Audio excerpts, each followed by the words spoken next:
Hey Blades fans, welcome back to Hertz Arena for Game 3 of the Eastern Conference Finals between the Adirondack Thunder and your Florida Everblades. Will Henschel alongside Jake Maurice. Jake, a Game 1 win, a Game 2 loss for the Everblades. Both teams level at 1 heading into Game 3 here in Estero, Florida. Yeah, you get the split on the road, and obviously it would have been lovely to get that win in Game 2, but coming back with a split, nothing to slouch at. Now you got 3 games at home, a chance to take control of the series here on home ice. Florida's been pretty good in their own barn, particularly last round against Orlando. Looking to keep that going here in the Eastern Conference Finals. Mark Senden scoring the only 2 goals for the Everblades so far this series, 2 of them in Game 1. The Blades unfortunately shut out in Game 2, but he's certainly found a new gear and has been a real contributor for the Blades. Yeah, his coach called him a playoff performer, and that's what he is, right? He's a grinder. He'll get into the dirty areas, always a hard worker every shift on the ice, off the ice. He's the Everblades always running motor, and yeah, both of his goals come from going into the right spot and getting his stick onto the puck and getting it towards the net. Now, it has been a fairly low-scoring series so far. Only 5 goals scored across the 2 games. It's been a real defensive performance, really headlined by Cam Johnson's goaltending performances, Isaac Poulter's goaltending performances for Adirondack. There have been some high-scoring games between these 2 sides in the regular season, but for the most part in the playoffs, it's been very conservative, very defensively minded. Yeah, I mean, part of that is just the playoff game, right? Teams tighten up, shut things down. The 2 goaltenders, as you mentioned, have both been excellent, right? Cam Johnson, only 3 goals against in 2 games. Isaac Poulter, 2 goals against across 2 games. And it's hard to imagine that really changing here in Game 3 tonight.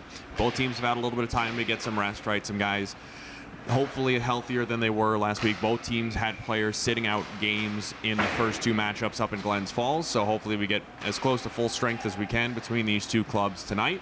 And once again, it's probably going to be tight defensive hockey, entertaining to watch, and close right to the very end.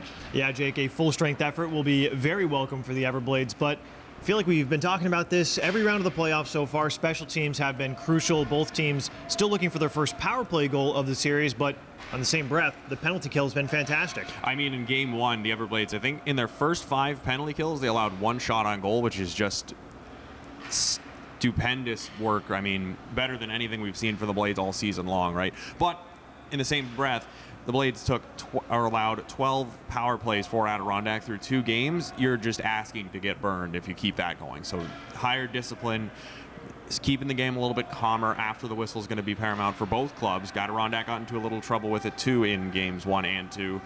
But for the most part, the Blades' penalty kill has been fantastic. The power play had its opportunities. In Game 2 was a little bit better, especially when the Blades were pushing, trying to tie that game up. But unfortunately, it didn't get any goals for Florida up in Glens Falls. Back at Hertz Arena, where the Blades' penalty kill and power play has been better than it has been on the road in the playoffs.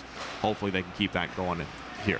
You mentioned kind of the extracurriculars after the whistle, and it's definitely important, but it's never easy, especially when you get this late into the postseason. The Eastern Conference Finals, the Blades here obviously for the 3rd straight year. Adirondack here for the 2nd time in its team's history, the first time back in 2018, where the Thunder were eliminated by the Florida Everblades. So a little bit of bad blood between these 2 sides, despite not being in the same division, and a little bit of history to go off of. I'd say more than a little bit of bad blood, Will. I mean, it took no time at all in Game 1 for these teams to absolutely hate each other's guts. It was rather surprising to see. Even against Jacksonville and Orlando, it didn't seem to come out that fast, the playoff hatred that inevitably builds in a best-of-7 series. But it makes the hockey more exciting, but also on the other side of things, for the guys on the ice, you got to be smart about it, right? Be physical, be nasty, don't back down from a challenge, but don't go over the line and put yourself into the box while doing so. No doubt, no doubt. Another great game teed up tonight here at Hertz Arena, Jake, so I think it's about time we get into the 3 keys of the game. Well, we've talked about the 1 key, discipline, right? 7 penalties or power plays for Adirondack in Game 1, 5 in Game 2. Keep that trend going, knock the number down to a more manageable number, and it just makes it a lot easier to win the game.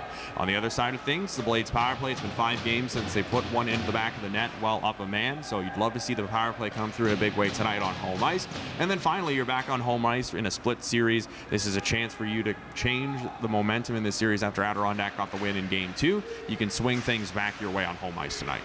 The champions of the North and the champions of the South tonight in Game 3 of the Eastern Conference Finals. Puck drop from Hertz Arena set for 7:30 p.m. Fans, be sure to wear blue for all 3rd round games here at Hertz Arena. We'll see you there.